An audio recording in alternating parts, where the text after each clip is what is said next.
O Grande Conflito, capítulo 10.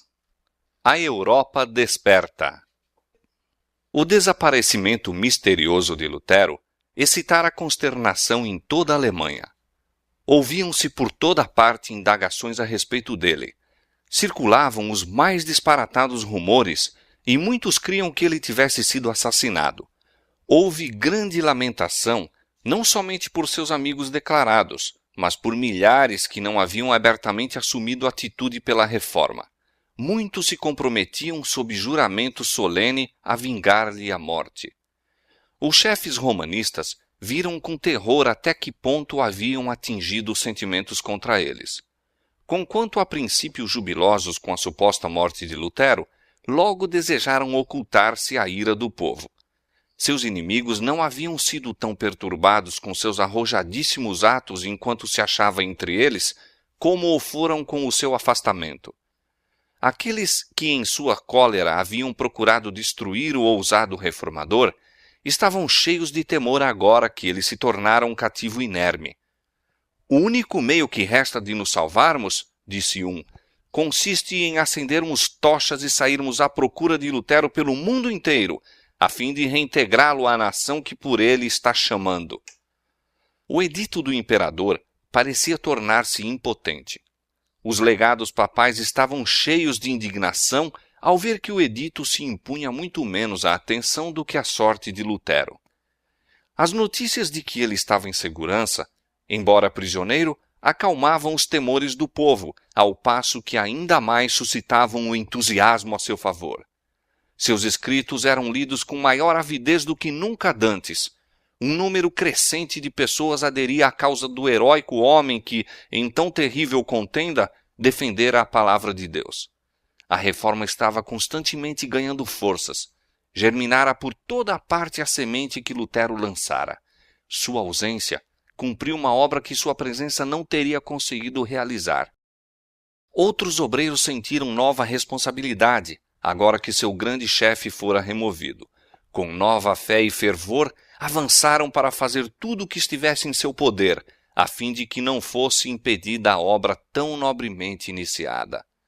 Mas Satanás não estava ocioso. Passou a tentar o que havia experimentado em todos os outros movimentos de reforma: enganar e destruir o povo, apresentando-lhe uma contrafação em lugar da verdadeira obra. Assim como houve falsos cristos no primeiro século da Igreja cristã, surgiram também falsos profetas no século XVI. Alguns homens, profundamente impressionados com a agitação que ia pelo mundo religioso, imaginavam haver recebido revelações especiais do céu e pretendiam ter sido divinamente incumbidos de levar avante até a finalização a reforma que declaravam apenas fora iniciada debilmente por Lutero. Na verdade, estavam desfazendo o mesmo trabalho que ele realizara. Rejeitavam o grande princípio que era o próprio fundamento da reforma, que a palavra de Deus é a todo suficiente regra de fé e prática, e substituíram aquele guia infalível pela norma mutável, incerta, de seus próprios sentimentos e impressões. Por este ato de pôr de lado o grande indicador do erro e falsidade, fora aberto o caminho para Satanás governar os espíritos como melhor lhe aprovesse. Um desses profetas pretendia haver sido instruído pelo anjo Gabriel. Um estudante que se lhe unira abandonara seus estudos declarando que fora pelo próprio Deus dotado de sabedoria para expor sua palavra. Outros que naturalmente eram propensos ao fanatismo, a ele se uniram. A ação destes entusiastas criou não pequeno excitamento. A pregação de Lutero tinha levado o povo em toda a parte a sentir a necessidade de reforma e agora algumas pessoas realmente sinceras foram transviadas pelas pretensões dos novos profetas. Os dirigentes do movimento seguiram para Wittenberg e instaram com Melanchthon e seus cooperadores para que aceitassem suas pretensões. Disseram: nós somos enviados por Deus para instruir ao povo. Temos familiarmente entretido conversas com o Senhor. Sabemos o que acontecerá. Em uma palavra, somos apóstolos e profetas, e apelamos para o Dr. Lutero. Os reformadores estavam surpresos e perplexos. com semelhante elemento não haviam ainda deparado e não sabiam o que fazer. Disse Melanchthon: há efetivamente espírito extraordinário nestes homens, mas que espírito? De um lado, acautelemo-nos de entristecer o Espírito de Deus, e de outro, de sermos desgarrados pelo espírito de Satanás. O fruto do novo ensino logo se tornou manifesto. O povo foi levado a negligenciar a Bíblia ou lançá-la inteiramente à parte. Nas escolas estabeleceu-se confusão. Estudantes, repelindo toda a restrição, abandonavam seus estudos e retiravam-se da universidade. Os homens que se julgavam competentes para reanimar e dirigir a obra da reforma conseguiram unicamente levá-las às bordas da ruína. Os representantes de Roma recuperaram então sua confiança e exclamaram exultantemente: mais uma luta e tudo será nosso. Lutero, em Wartburgo, ouvindo o que ocorrera, disse com profundo pesar: sempre esperei que Satanás nos mandaria esta praga. Percebeu o verdadeiro caráter destes pretensos profetas e viu o perigo que ameaçava a causa da verdade.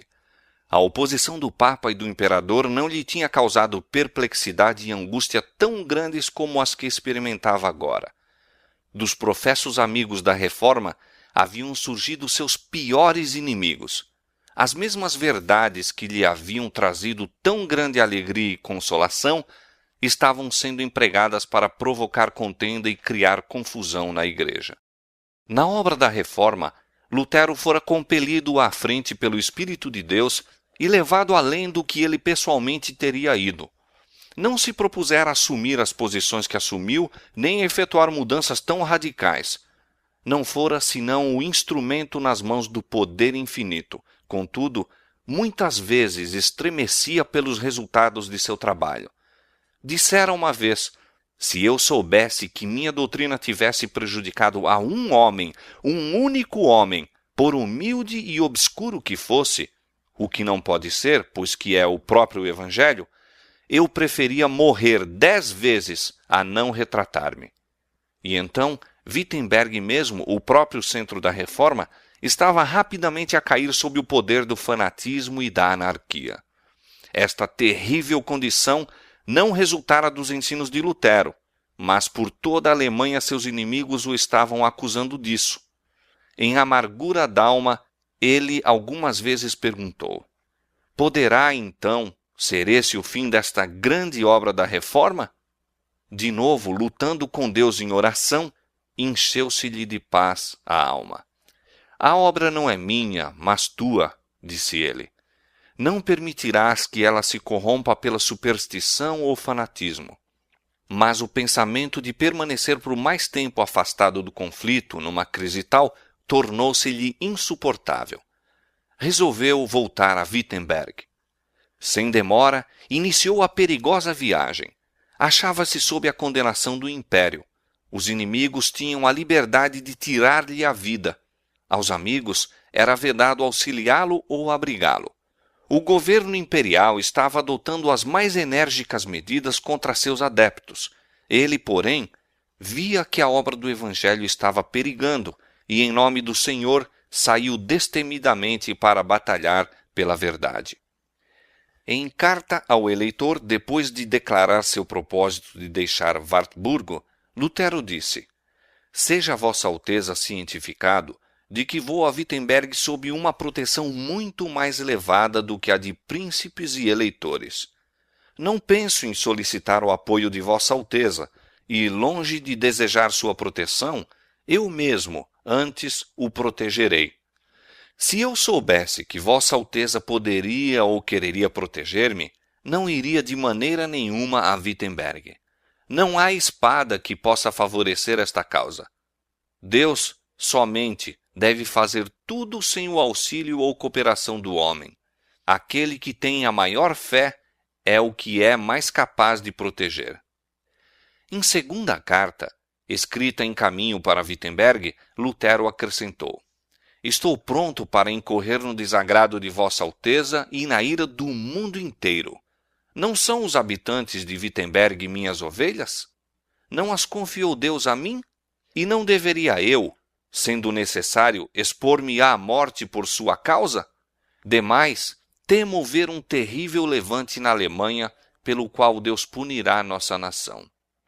Com grande cautela e humildade, se bem que com decisão e firmeza, entrou em seu trabalho. Pela palavra, disse ele, devemos vencer e destruir o que foi estabelecido pela violência. Não farei uso da força contra os supersticiosos e incrédulos. Ninguém deve ser constrangido. A liberdade é a própria essência da fé. Logo rumorejou em toda Wittenberg que Lutero voltara e que deveria pregar. O povo congregou-se de todas as direções e a igreja transbordou. Subindo ao púlpito com grande sabedoria e mansidão, instruiu, exortou e reprovou.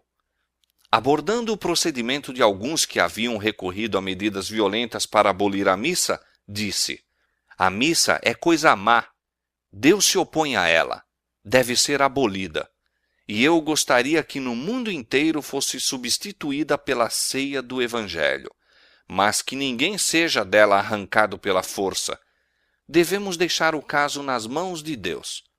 Sua palavra deve agir e não nós. E por que assim? Perguntareis. Porque eu não retenho o coração dos homens em minhas mãos, como o oleiro retém o barro. Temos o direito de falar, não temos o direito de agir. Preguemos, o resto pertence a Deus. Devesse eu empregar a força, e que ganharia? Momice, formalidade, arremedos, ordenanças humanas e hipocrisia.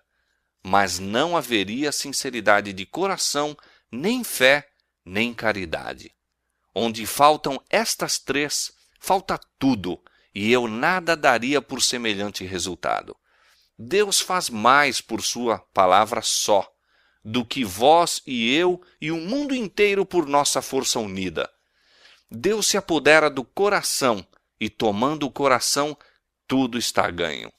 Pregarei, discutirei, escreverei, mas não constrangerei a ninguém, pois a fé é ato voluntário. Vede o que fiz. Levantei-me contra o Papa, seus partidários e as indulgências, mas sem violência nem tumulto. Apresentei a palavra de Deus, preguei e escrevi, isto é tudo o que fiz. E, no entanto, enquanto eu dormia, a palavra que eu pregara subverteu o papado, de maneira tal que nunca um príncipe ou imperador lhe vibrou semelhante golpe, e, contudo, nada fiz. A palavra só fez tudo. Se eu houvesse querido apelar para a força, a Alemanha inteira teria sido talvez inundada de sangue, mas qual seria o resultado? Ruína e desolação, tanto para o corpo como para a alma. Portanto, conservei-me quieto e deixei a palavra sozinha correr através do mundo. Dia após dia, durante uma semana inteira, Lutero continuou a pregar às ávidas multidões. A palavra de Deus quebrou o encanto da excitação fanática. O poder do Evangelho trouxe de novo para o caminho da verdade o povo transviado. Lutero não tinha desejo de encontrar-se com os fanáticos cujo proceder fora a causa de tão grande mal. Sabia que eram homens de juízo deficiente e de indisciplinadas paixões, os quais, conquanto pretendessem ser especialmente iluminados pelo céu, não suportariam a mínima contradição ou mesmo a mais benévola reprovação ou conselho. Arrogando-se autoridade suprema, exigiam que cada um, sem qualquer questão, reconhecesse o que pretendiam. Mas, ao pedirem uma entrevista com ele, concedeu-lhe-a, e com tanto êxito expôs as pretensões deles que os impostores de pronto partiram de Wittenberg. O fanatismo foi sustado por algum tempo, mas alguns anos mais tarde irrompeu com maior violência e mais terríveis resultados. Disse Lutero com relação aos dirigentes desse movimento: para eles, as escrituras sagradas não eram senão letra morta, e todos eles começaram a clamar: o Espírito, o Espírito! Mas, certamente, não seguirei para onde seu Espírito os conduz. Deus me guarde, pela sua misericórdia, de uma igreja em que não há senão santos. Desejo associar-me aos humildes, fracos, doentes, que conhecem e sentem seus pecados e que do fundo do coração gemem e clamam continuamente a Deus para obter dele consolação e apoio.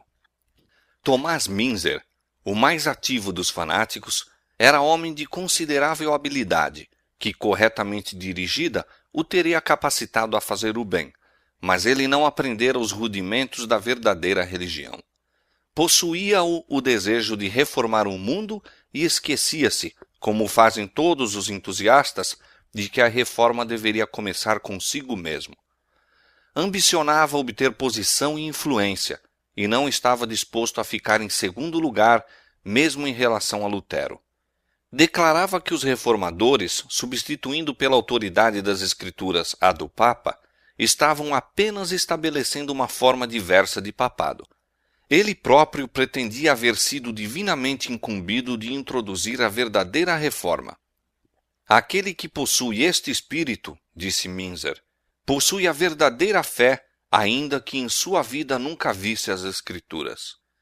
Os ensinadores fanáticos entregaram-se à direção das impressões, considerando todo o pensamento e impulso como sendo a voz de Deus. Consequentemente, iam a grandes extremos. Alguns queimaram mesmo a Bíblia, exclamando: "A letra mata, mas o Espírito vivifica." O ensino de Münzer apelava para o desejo humano do maravilhoso, enquanto satisfazia seu orgulho, colocando virtualmente as ideias e opiniões dos homens acima da palavra de Deus. Suas doutrinas eram recebidas por milhares. Logo, denunciou toda a ordem no culto público e declarou que obedecer aos príncipes era tentar servir simultaneamente a Deus e a Belial. O espírito do povo, começando já a arremessar o jugo do papado, estava-se também tornando impaciente sob as restrições da autoridade civil. Os ensinos revolucionários de Münzer, pretendendo sanção divina, levaram-nos a romper com todo o domínio e dar rédeas a seus preconceitos e paixões. Seguiram-se as mais terríveis cenas de sedição e contenda, e os campos da Alemanha embeberam-se de sangue. A agonia d'alma que havia tanto tempo antes Lutero experimentara em Erfurt, oprimia-o agora com a redobrada força, vendo ele os resultados do fanatismo imputados à reforma. Os príncipes romanistas declaravam, e muitos estavam prontos a dar crédito à declaração, que a rebelião era o fruto legítimo das doutrinas de Lutero. Conquanto esta acusação não tivesse o mínimo fundamento, não poderia senão causar grande angústia ao reformador. Que a causa da verdade fosse destarte infelicitada, sendo emparelhada com o mais ignóbil fanatismo, parecia mais do que ele poderia suportar. Por outro lado, os chefes da revolta odiavam a Lutero porque ele não somente se opusera às suas doutrinas e negara ser de inspiração divina o que pretendiam, mas declarara aos rebeldes a autoridade civil. Em represália, denunciaram-no como vil pretensioso. Parecia haver acarretado sobre si a inimizade tanto dos príncipes como do povo. Os romanistas exultavam, esperando testemunhar a rápida queda da reforma, e culpavam a Lutero até dos erros que ele tão zelosamente se esforçara por corrigir. A facção fanática, pretendendo falsamente haver sido tratada com grande injustiça, conseguiu ganhar as simpatias de um grupo numeroso de pessoas, e conforme se dá frequentemente com os que tomam o lado do erro, vieram a ser considerados mártires. Assim, aqueles que estavam exercendo toda a energia em oposição à reforma eram lamentados e louvados como vítimas de crueldade e opressão. Esta era a obra de Satanás, movido pelo mesmo espírito de rebelião que manifestara primeiramente no céu. Satanás está constantemente procurando enganar os homens e levá-los a chamar ao pecado justiça e à justiça pecado. Quão bem-sucedido tem sido seu trabalho! Quantas vezes a censura e a exprobração são lançadas sobre os fiéis servos de Deus porque se mantêm destemidos em defesa da verdade. os homens que não passam de agentes de Satanás são louvados e lisonjeados, e mesmo considerados mártires, enquanto os que deveriam ser respeitados e apoiados pela sua fidelidade a Deus são deixados sós, sob suspeita e desconfiança. A santidade falsificada, a santificação espúria, ainda está a fazer sua obra de engano. Sob várias formas exibe o mesmo espírito dos dias de Lutero, desviando das Escrituras os espíritos e levando os homens a seguir seus próprios sentimentos e impressões, em vez de prestar obediência à lei de Deus. Este é um dos expedientes mais bem-sucedidos de Satanás para lançar opróbrio sobre a pureza e a verdade. Corajosamente, Lutero defendeu o Evangelho dos ataques que vinham de todos os lados. A palavra de Deus se demonstrou uma arma poderosa em todo o conflito.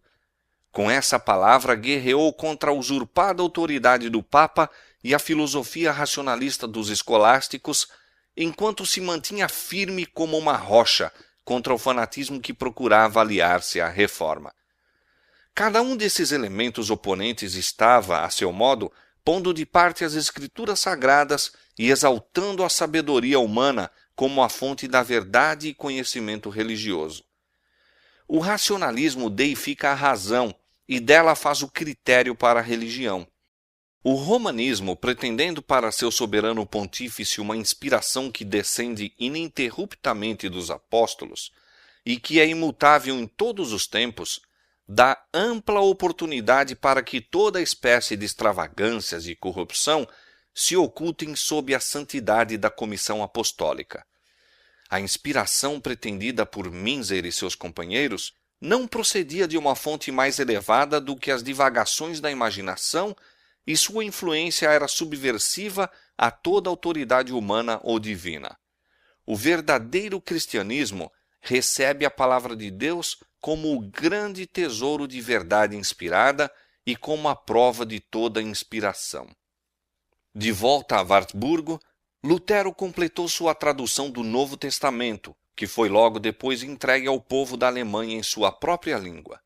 Essa tradução foi recebida com grande alegria por todos os que amavam a verdade, mas rejeitaram-na escarnecedoramente os que preferiam tradições e preceitos de homens. Os padres estavam alarmados com a ideia de que o povo comum agora seria capaz de discutir com eles sobre os preceitos da palavra de Deus e de que sua própria ignorância seria assim exposta. As armas de seu raciocínio carnal eram impotentes contra a espada do Espírito. Roma convocou toda a sua autoridade para impedir a disseminação das Escrituras, mas baldados foram decretos, anátemas e torturas. Quanto mais ela condenava e proibia a Bíblia, maior era a ansiedade do povo por saber o que a mesma realmente ensinava. Todos os que sabiam ler estavam ávidos por estudar por si mesmos a palavra de Deus. Levavam-na consigo, liam-na e reliam-na, e não podiam satisfazer-se antes que confiassem à memória grandes porções. Vendo o favor com que o Novo Testamento fora recebido, Lutero imediatamente começou a tradução do Velho, publicando em partes, tão depressa as completava. Os escritos de Lutero eram bem aceitos nas cidades como nas aldeias. O que Lutero e seus amigos compunham, outros faziam circular.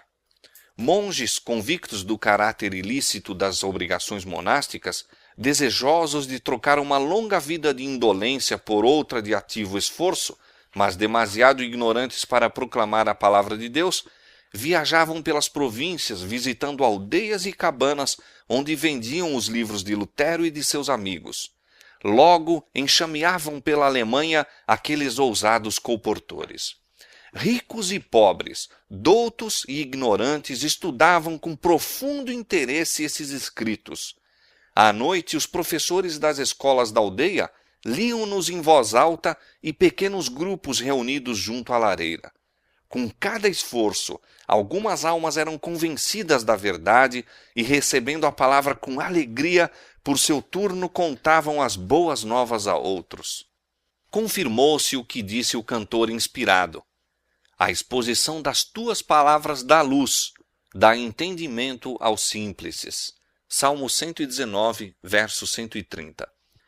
O estudo das Escrituras estava operando poderosa mudança no espírito e coração do povo. O governo papal colocara sob os seus súditos um jugo de ferro que os retinha em ignorância e degradação. Uma supersticiosa observância de formas fora escrupulosamente mantida, mas em todo o seu serviço o coração e o intelecto haviam tido pequena parte. A pregação de Lutero, expondo as plenas verdades da palavra de Deus e depois a própria palavra, posta nas mãos do povo comum, despertaram-lhes as capacidades adormecidas, não somente purificando e enobrecendo a natureza espiritual, mas comunicando nova força e vigor ao intelecto. Podiam-se ver pessoas de todas as classes com a Bíblia nas mãos, defendendo as doutrinas da Reforma. Os romanistas que haviam deixado o estudo das Escrituras aos padres e monges, chamavam por eles agora para se apresentarem e refutarem os novos ensinos.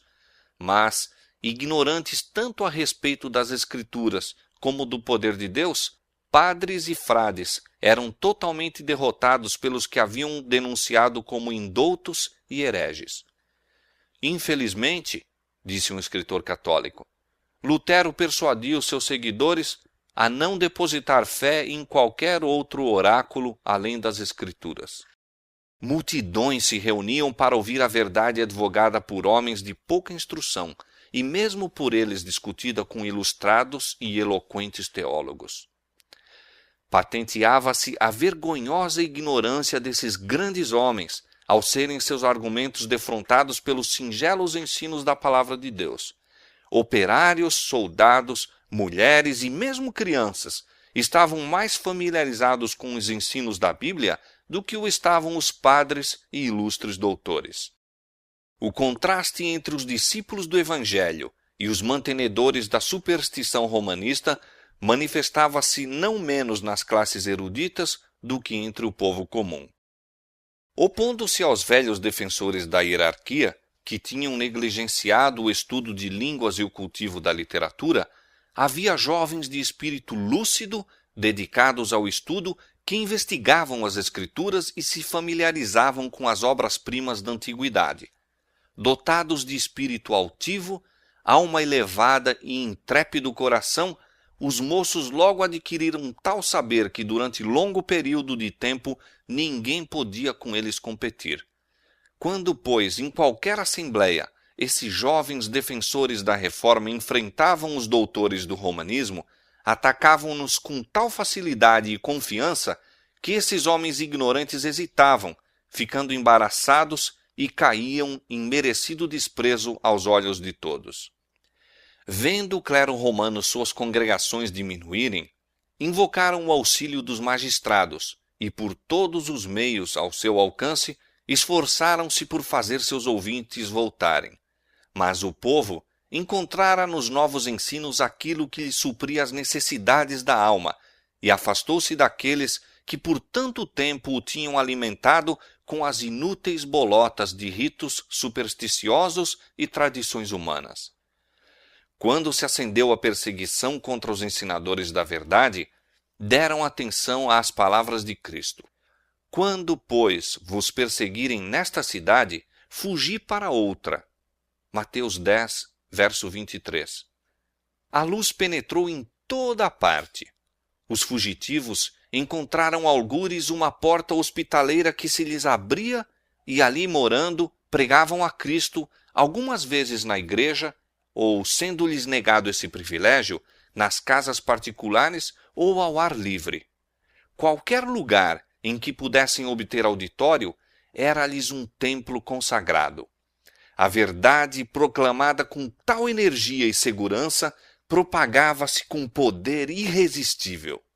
Debalde se invocavam tanto autoridades eclesiásticas como civis a fim de aniquilar a heresia. Em vão recorriam à prisão, tortura, fogo e espada. Milhares de crentes selaram a fé com seu sangue e, não obstante, a obra prosseguia. A perseguição servia apenas para propagar a verdade, E o fanatismo que Satanás se esforçou por confundir com esta, teve como resultado tornar mais claro o contraste entre a obra de Satanás e a de Deus.